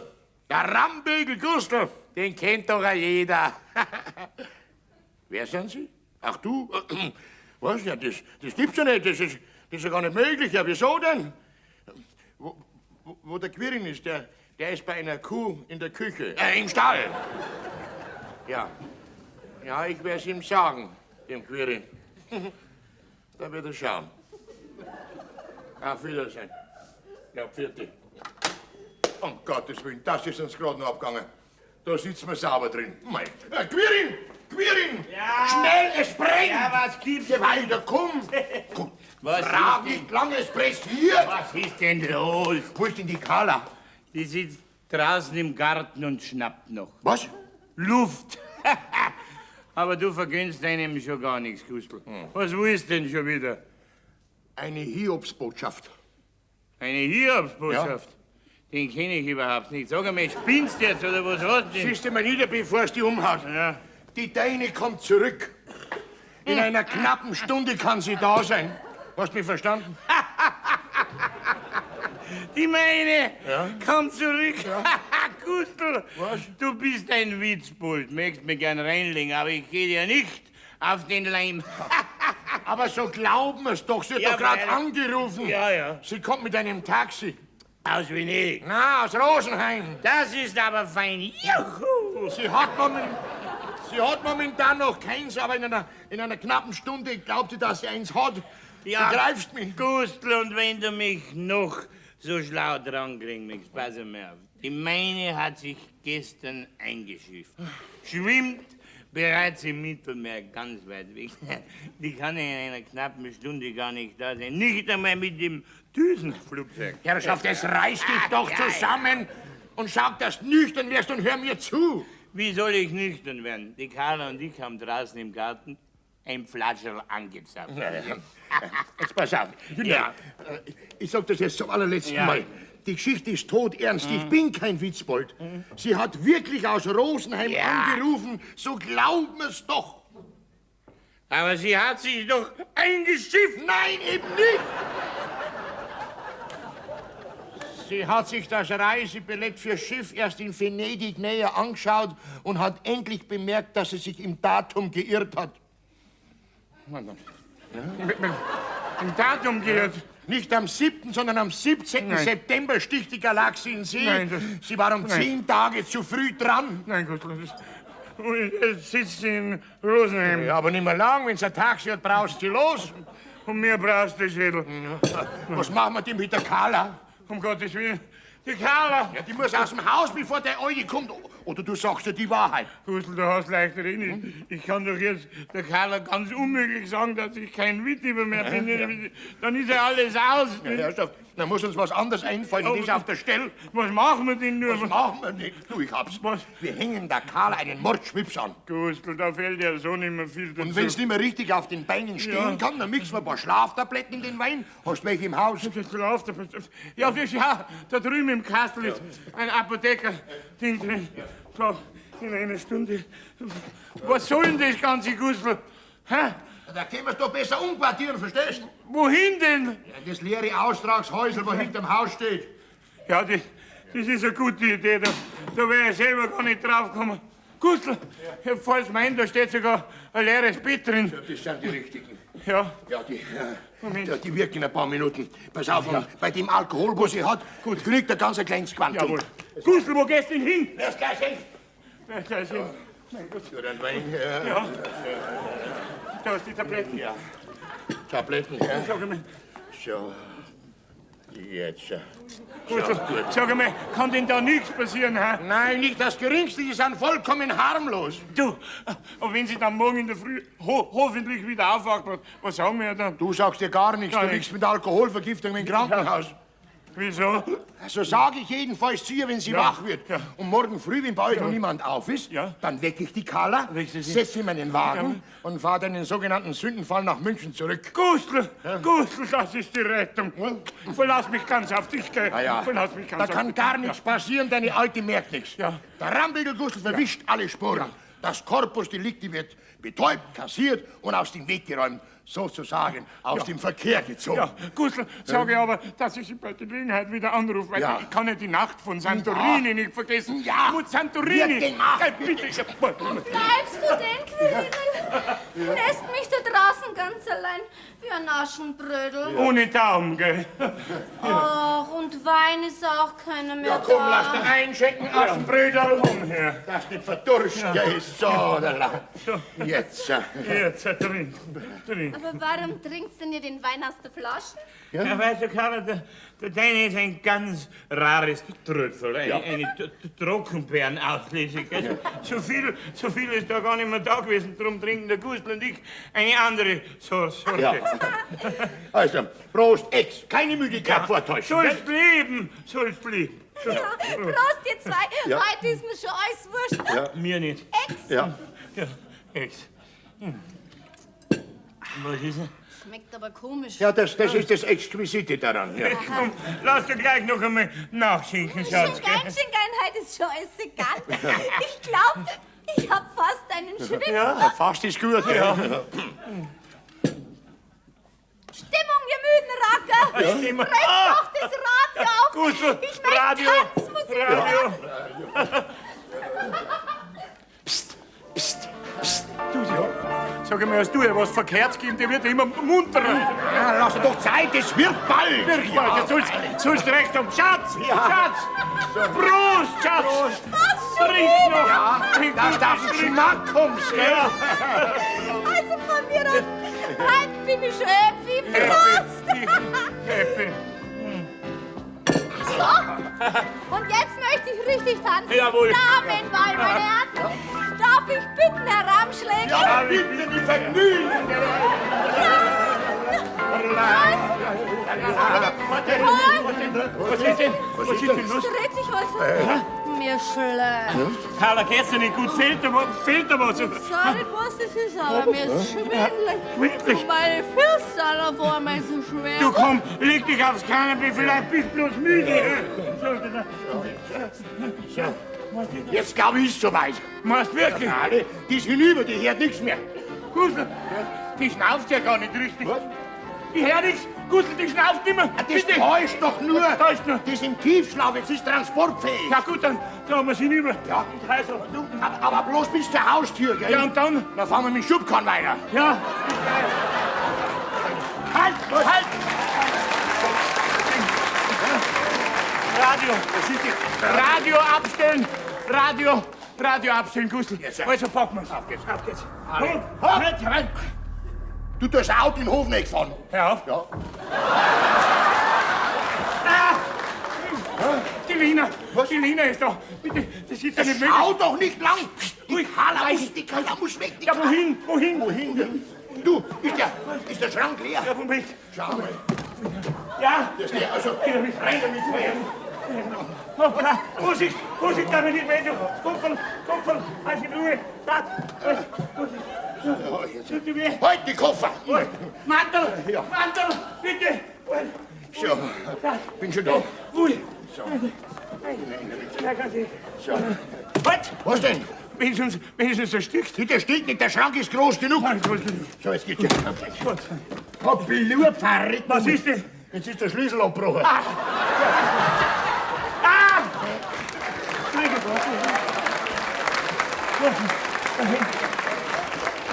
Da hängt das Dirndl raus. Ein Fetzen ist eingeklemmt. Du, pass auf.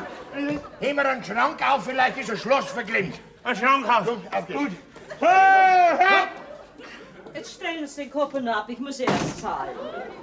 Du, die ist schon im Haus. Au! Au! Auf! Geht er nicht. Ah, doch nicht da, du Depp! Den Schrank sollst du aufheben, der steht auf meinem Zeher. Oh. Ja.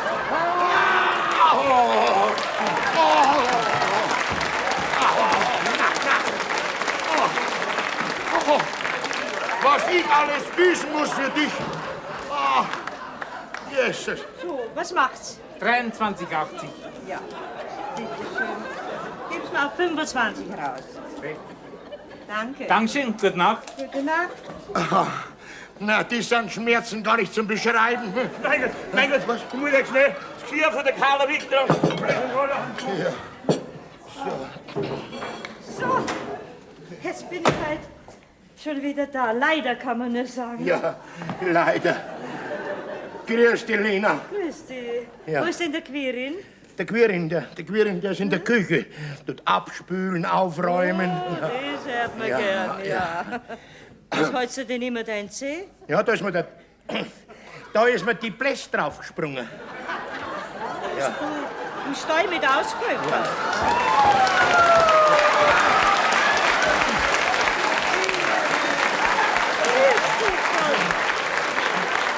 Freust du dich, dass ich da bin? Ja, sehr. Du hauch mir mal an. Oh. Hast jetzt du mit Bier abgespült oder mit Wein? Nein, nur mit Wasser. Ja, wer's glaubt. Ja.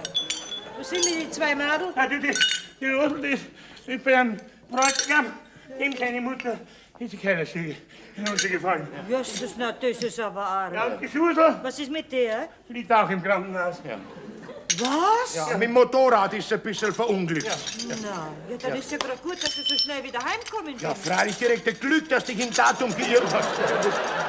Was Besseres hätte uns gar nicht passieren können. Das tut weh. Ah. Die Häuter am Verband. So kommst du gar nicht in deinen Schuh. Ja. In deiner Haut möchte ich nicht stecken. Ich fahr schon auch gern raus, mein lieber Gut. Wenn die Lena die Carla im Schrank findet, wirst du glatt skalpiert. Gott. Aber vorsichtig, Ja, das bitte. werden wir Ja. jetzt gleich haben. So. Komm, Ja, gib jetzt. ihm einen Pantoffel von dir. Einen Pantoffel. So kommt der Den gar linken nicht in oder seine den, Schuhe den rein. rechten? So, geht schon. So, jetzt. Au! Pass doch auf. Komm, jetzt schlupft nicht. Ja, jetzt. Danke. Ja, Meinst du, kannst gehen? ja, muss gehen. Danke, Samariterin. Bitte. Gute Nacht. Gustl, Gustl. Morgen in der Früh vergiss mich nicht. Gell? Vergiss dich schon nicht, du Casablanca, Ja. du.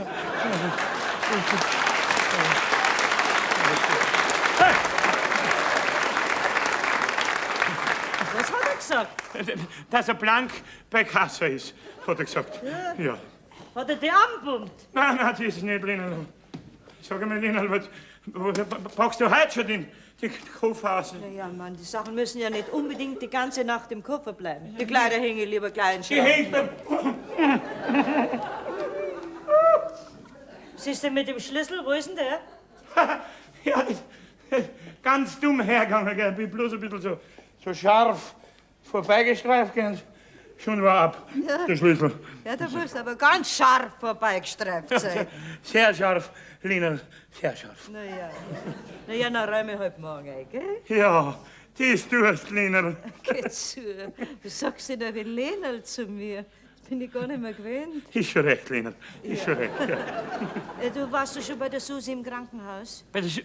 Nein, da bin ich noch nicht dazu gekommen, aber die Rosel war drin heute Nachmittag. Gell? Die Du Rosel. hast die ganze Arbeit allein machen müssen, du armer Mann. Nein, sie ist schon gegangen, aber der Gustl, der hat mir schon geholfen. Gell? Beim Saufen. Auch. Freust dich wenigstens, dass ich da bin. Nein. Und wir, Lena.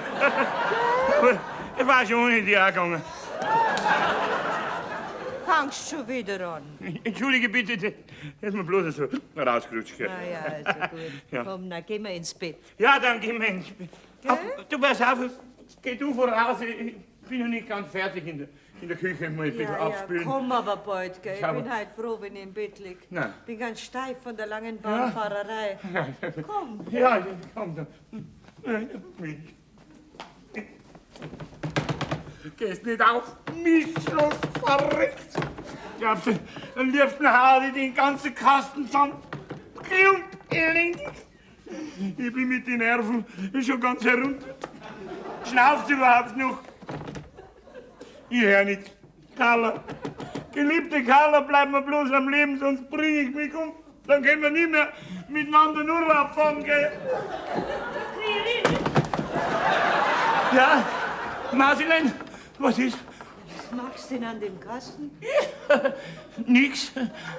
Das heißt, probiert habe ich, ob ich nicht durchkaufen bin, sonst hätte ich den Koffer noch ein- und ausmachen können. Geht aber leider nicht. Aber was magst denn du noch da herunten? Ja, fragen möchte ich dich, warum mein Bett neu überzogen ist. Was? Ach so, das Bett, ja, das alles für dich, Masilein. Eine ganz kleine Überraschung werden Sie. Eine kleine Überraschung. In 14 Tagen. Ja. Und da überziehst du gleich am ersten. Ja, mal denkt, was gemacht ist gemacht, gell? Also dann. Ja, Danke dir heute, Chef. bitteschön. Jetzt komm endlich. Ja, jetzt komme ich entsetzlich. Was werden da noch alles auf mich zukommen? Ob ich nicht doch in der Küche besser aufräumen muss? Ja, da schau her. Da habe ich wenigstens noch einen Trostschlucker. Prost! Aber man ist doch gleich denkt, dass du wieder weitersaufen musst, ne? Bloß ein Restel, Lina. Bloß ein Restel. Aber bist du deswegen eigentlich noch einmal heruntergekommen, du kleine Kontrolleurin, du? Hä? Nein. Ja, nein. Weiß nicht. Aber du fragen möchte dich, Ja. wo ist unser Brautbild hinkommen? Unsere Braut? Ja? Ja, das ist auch so komisch zugegangen. Beim Aufbitten, da bin ich zufällig mit dem Ellenbogen dran gestoßen und schon ist jetzt beim Glaser, gell? So. Ja. Aber vielleicht kommst du jetzt wirklich einmal ins Bett, hä? Ja, jetzt komm ich. Was tue ich denn nur? Carla, Mädel, lebst du noch? Kein Laut, nicht einmal herein sagst. Ist mir schlecht. Heiliger Quirinus, wenn ich aus der Geschichte gut rauskomme, dann stifte ich dir eine zentnerschwere Kerzen. Prost!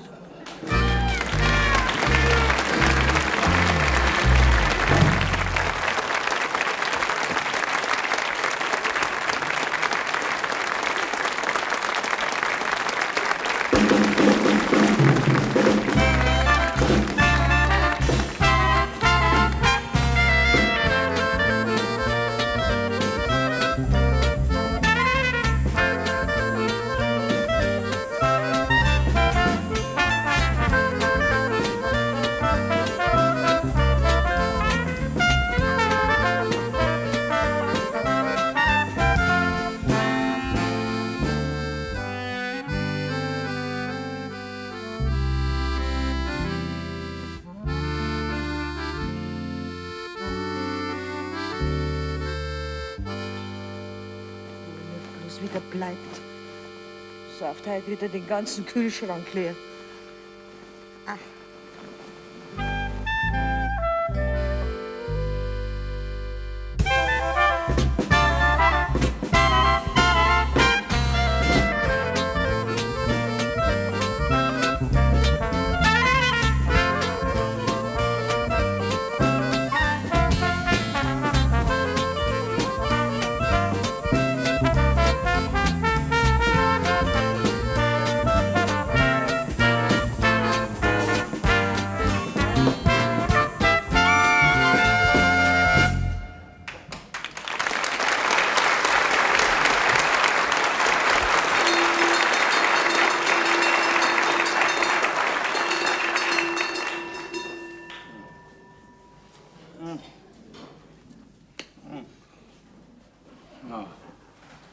Mein Gott, jetzt bin ich doch noch fest eingeschlafen.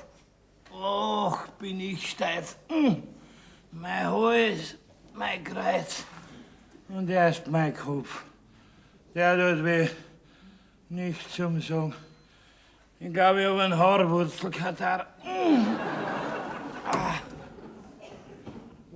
Gottes Willen.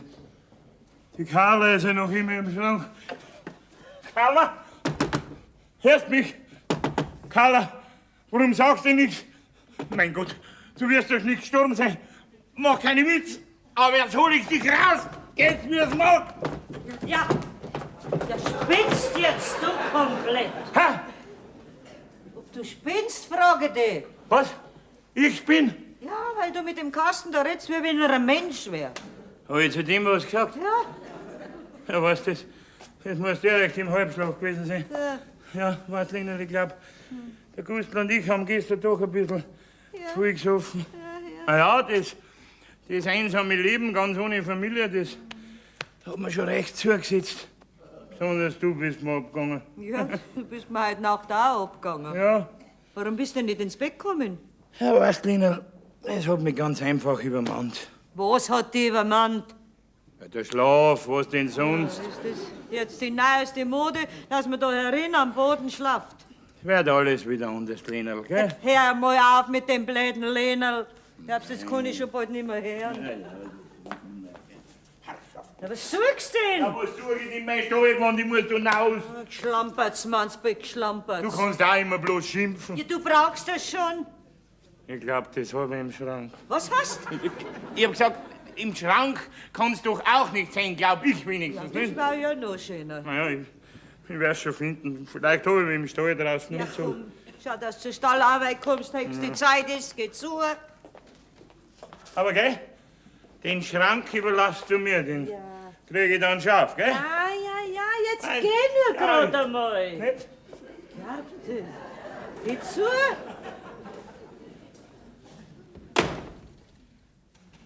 So, jetzt schauen wir mal. Vielleicht geht der. Aber der sperrt auch nicht. Hier steckt ja der abbrochene Schlüssel drin. Lina, lass den Schrank in Ruhe, dass nichts kaputt geht, gell? Ja, was erschreckst du mich denn so? Ich sagte nur, das Handy, der Schrank bleibt zu. Ja, was hast du denn? Was denn? Warum regst du denn so auf? Ja. Jetzt zittert ja die Knie. Die Knie fällt mir gar nicht, bloß im Kopf, nicht? Ja, das kommt mir auch so vor. Na, ich weiß nicht, was ich heute hab. Vielleicht ist Föhn, nicht? Oder mich regt heute alles auf, sogar dieser Schrank da, nicht? Jetzt sag mir einmal, was Was denn? ist mit dem Schrank? Nix, gar nichts. Der abbrochene Schlüssel steckt heute drin, nicht? Aber den kriege ich dann schon raus. Du stell dich nicht so dumm. Was? Du verheimlichst mir was. Ich sag dir's zum letzten Mal, der Schrank bleibt zu.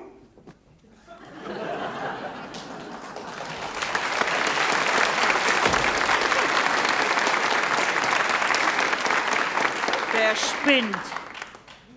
Also mit dem Schrank stimmt doch was nicht. Der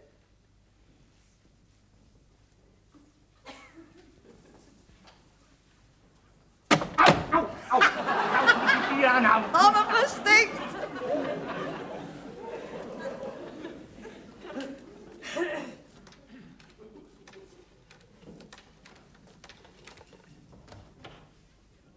Ja, grüß dich, Rosel. Ja, das gibt's, dass ich wieder da bin. Das kann ich dir jetzt am Telefon nicht sagen. Ja, später. Später erzähle ich dir alles. Du, pass auf. Ich brauch dringend den Werner. Weißt du, der Schrank in unserer Stube, der klemmt, da ist der Schlüssel abbrochen. Du sag doch zum Werner, er soll rüberkommen mit seinem Werkzeug. Der bringt doch so ein Schloss auf, ne? Und sag ihm, wenn er Zeit hat, soll er sofort kommen. Es wäre dringend. Ich brauch was aus dem Schrank, gell? Sei so gut, ja. Also dann, Wiedersehen. So. Jetzt werden wir ja sehen, was mit dem Schrank los ist. Da stimmt was nicht. Herein. Ja, grüß dich, Göttlina. Mei, das war ein kurzer Urlaub. Aber ich hab schon gehört, dass du dich im Datum geirrt hast. Nur höchste Zeit, dass du wieder heimgekommen bist. Ja, das kommt mir schon bald selber so vor. Sag mir grad, was ist in meinem Mann eingefahren? Den kenne ich nicht mehr. Der ist übergeschnappt, der ist mit den Nerven völlig am Hund. Ja, das ist doch gar kein Wunder. Ist denn sie noch da? Was für Sie? Ja, sie, die ich gestern da herin gesehen hab. Was? Ja, ich wollte bloß rüberschauen, gell? Weil ich euer Haus immer ein bisschen im Blick hab, weil mir nicht so leicht was auskommt. Und da war's mir gerade so, als hätte ich eine Fremde zu euch ins Haus reingehen sehen. Ja, es ist ja bloß gut, dass du ein bisschen neugierig bist. Gell? Ja. Ja, und wie ich dann reinschau und in die Stuben reinkomm, ist eine Fremde da. Das ist nicht möglich. Ja, das ist leider schon möglich. Und wie sie mich gefragt hat, was ich will, da ist mir nichts anderes eingefallen, als dass ich ihr gesagt habe, mir ist die Sicherung durchbrennt und ich hab keine mehr daheim. Ja, und dann? Und dann hat sie mir eine neue Sicherung gegeben aus der Kredenz in der Küche. Was, in meiner Küche hat die sogar herumgerammt. Ja, die hat überhaupt getan, wie wenn's da daheim war. Sauber. Kaum ist man einen Tag fort, schon ist ein fremdes Weibsbild im Haus. Ich sag's ja, so sind die Mannsbilder, einer schlechter wie der andere. Na, wo kann denn die so schnell hin verschwunden sein? Ja, gestern war's noch da. Ja, im ganzen Haus habe ich niemanden gesehen. Ja, das begreife ich nicht. Die kann sie doch nicht in Luft aufgelöst haben wie ein Gespenst. Bestimmt nicht. Aber da komme ich eben drauf. Und dann kracht's. Na, hoffentlich schlagt's auch ein. Worauf du dich verlassen kannst. Aber jetzt bin ich bloß gespannt, was mit dem Schrank los ist. Und sonst schlaft doch der nicht die ganze Nacht davor. Was, vorm Schrank hat er geschlafen die ganze Nacht? Ja, wenn er... Moment. Aha, ja, jetzt kommen sie schon. Wer kommt? Der Werner mit der Rosel. Grüß dich, Mama. Grüß euch, gut, ihr zwei. Wo brennt's denn? Du, Werner, da an dem Schrank, da ist der Schlüssel abgebrochen. Und geht nicht mehr auf. Probier mal, vielleicht bringst du ihn auf. Ja, schauen wir mal. Vielleicht haben wir ein Glück. Dass du schon wieder da bist. Ich glaub, mich hat ein guter Geist heimgeführt. So, den abgebrochenen Schlüssel haben wir schon.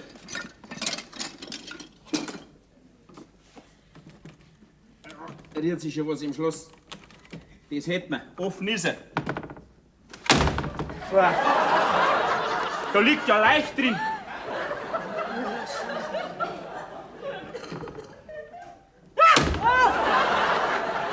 Wirklich?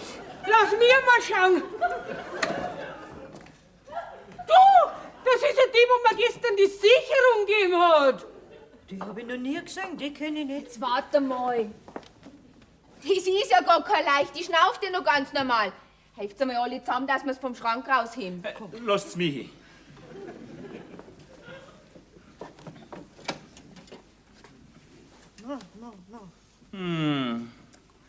Das muss eine vom Land sein, Wieso vom Land? weil sie so nach Kuhstall stinkt. Die rührt sich nicht, die schlaft weiter. Komm, leg's aufs Kanapee. Komm.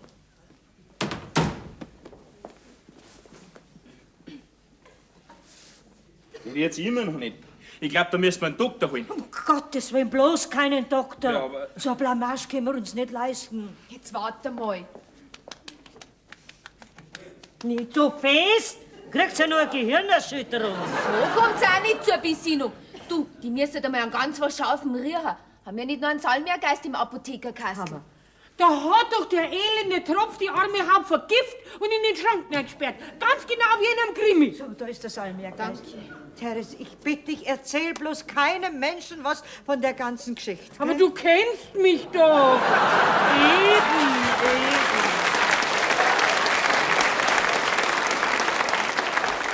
So, gehen wir mal ein bisschen schnaufen. Ah, jetzt gibt sie schon Lebenszeichen von sich. Nur mal fest einatmen. Stinkt. Ah, reden kannst schon wieder. Ja, dann ist noch nicht gefällt. Jetzt tut's doch mal die Flaschen weg. Oh.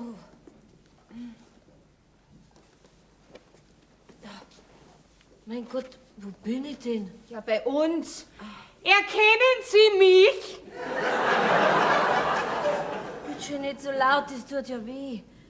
Freilich kenne ich Sie, aber weiß nicht mehr woher. Ich bin die bei der, wo's die Sicherung ausgehaut hat. Ja, richtig, Sie haben ja vorhin eine geholt. Vorhin ist gut. Sie, Kennen Sie einen gewissen Bachwieser Query? Ja, wo ist er denn? Ja, jetzt hören Sie gut zu, aber fallen Sie nicht gleich wieder in Nummer. Ich bin seine Frau. Na, was sind Sie? Seine Frau. Seine Frau? Ja, und wenn Sie es genau wissen wollen, 25 Jahre verheiratet. Das ist ja unerhört. Dass ich mit ihm verheiratet bin. Nein, dass er zu mir gesagt hat, er ist Witwer. Das wird ja halbe schöner. Der elende Baze. Den Haar, die am liebsten ein Holzscheitel auf sein Kohl reibe, dann war ich wenigstens Witwe. Schaut's dir mal die Schürze an von meinem Dirndl, da fehlt ja drum Stoff. Die schaut wie abgeschnitten aus. Vielleicht liegt der Rest nur im Schrank. Ja, schauen wir einmal nach.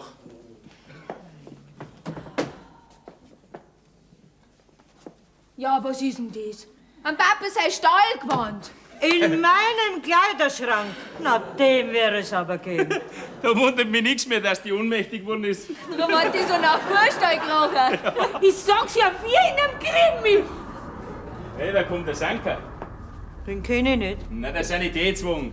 Ja, was will denn der bei uns? Der will nix, der bringt was. Da schaut's aus. Gerade helfen uns der Susel vom Auto raus. Ach, Gott sei Dank, weil's bloß wieder daheim ist. Jetzt könnten Sie gleich mit dem Sanker zurückfahren. So im Pendelverkehr, da kommt es am billigsten. Glaubt, die fahren schon wieder ab, die warten gar nicht auf mich. Sie, an Ihrer Stelle hätte ich mir den Magen auspumpen lassen. Warum? Ja, vielleicht sind sie vergiftet worden und wissen gar nichts davon.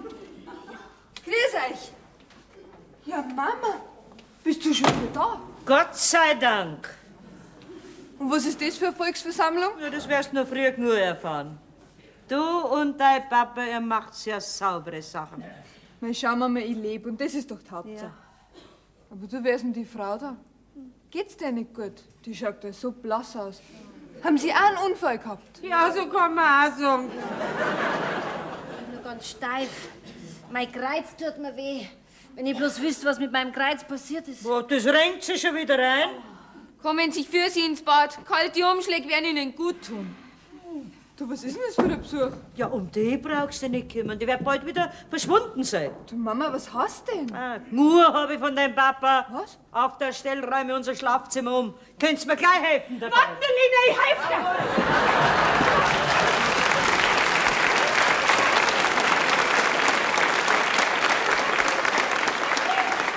Die Werner, hilf mir, muss zur Mama rauf, weil ich schaff es mir nicht. Ja, komm.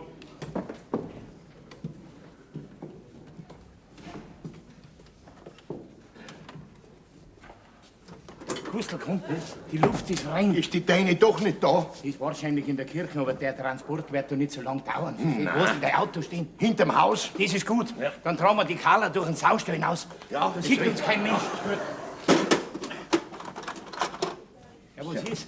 Bringst den abgebrochenen Schlüssel raus? Du, da ist ja gar keiner mehr drin. Das gibt's ja nicht. Der Schrank geht ja auf. Was? Der ist ja leer. Die ist ja gar nicht mehr drin. Au! Nicht mehr drin? Nein. Ja, um Gottes Willen! Ja, sag einmal, wo ist denn die Carla? Suchst du vielleicht mich? Da ist sie, ja. Geh, da schaust. Ja, da schau ich. Der Schrank ist leer. Eine ganze Nacht bin ich da drin gelegen. Verstecken hast mich wollen vor deiner Frau. Du hinterkünftiger Strohwitwer. Du picker Mistling.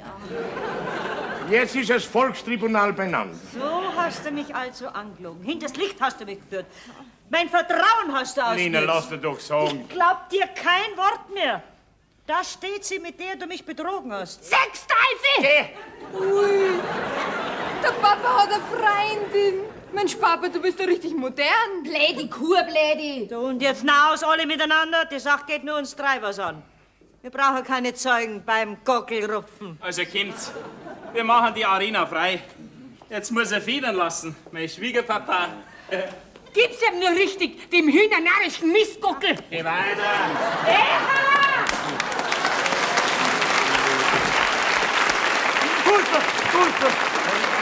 Bleib da. Bitte verlass mich nicht in dieser schweren Stunde. Nein, mein lieber Freund, jetzt kann ich dir nicht mehr helfen. Bei dir ist Hopfen und Malz verloren. Du stehst zwischen zwei Feuern, da kann ich nicht mehr löschen. Friede deiner Asche. Lina, Lena, schau, das musst du doch verstehen. Ein jedermann im zweiten Saft, der hat... Im zweiten Saft, dass er nicht lacht. Oh mei, mir hat halt die Carla gut gefallen, ich geb's ja ehrlich zu. Und ich vielleicht nimmer. Und ob, du bist doch mein Erzengel. Und ich? Mein Sündenfall. Och, ich geb dir gleich einen Sündenfall. Halt! Mein Mann hau ich mir selber. Geh zu. Geh. Jetzt hat's mir doch wieder gut, alle zwei. Was hab ich denn schon verbrochen? Fragst du noch? Nein, nix für ungut, Lena. Schau mal, denkt, einmal ist kein Mal. Was heißt da, einmal ist kein Mal? Ja, no, die Nacht von Santorini, wo ich auf der Galaxie in deiner Kabine geschlafen Was, hab. Herita? Nur nicht aufregen, Frau Bachwieser. Die Sache ist viel harmloser, als Sie glauben. So, da bin ich aber neugierig. Ihr Mann hat nur in meiner Kabine geschlafen, weil er im Rausch nicht mehr transportfähig war. Er ist in meinem Bett gelegen und ich in seinem. Wir haben bloß die Kabinen gewechselt. Das ist alles. Mehr ist nicht gewesen zwischen uns. In der Nacht von Santorini. Das war alles. Ja, dann gibt's ja gar keinen Sündenfall. Bestimmt nicht. Da hörst du es, Lena. Bin dir niemals untreu gewesen. Ich rempfig. Also, am Schiff war nichts los. Gar nichts. Und was hast du gestern vorgehabt? Meine Lena, frag nicht mehr lang. Schau, das habe ich doch schon alles abgebüßt. Du, das war für mich das reinste Fegefeuer. Nicht? Schau, meine Seele ist jetzt wieder rein und makellos. Gell? Darf ich ja wieder zu dir ins Himmel, Peter? Na, freu dich nur nicht zu früh, du kriegst schon noch deine Strafe. Ja, das finde ich auch. Strafe muss sein. Du Giftmischer. Geh, Carla, das war doch der Gust und das mit dem Gift. So? Und von heute ab lasse ich dich nie mehr allein in Urlaub fahren. Ich fahr immer mit. Ich danke dir.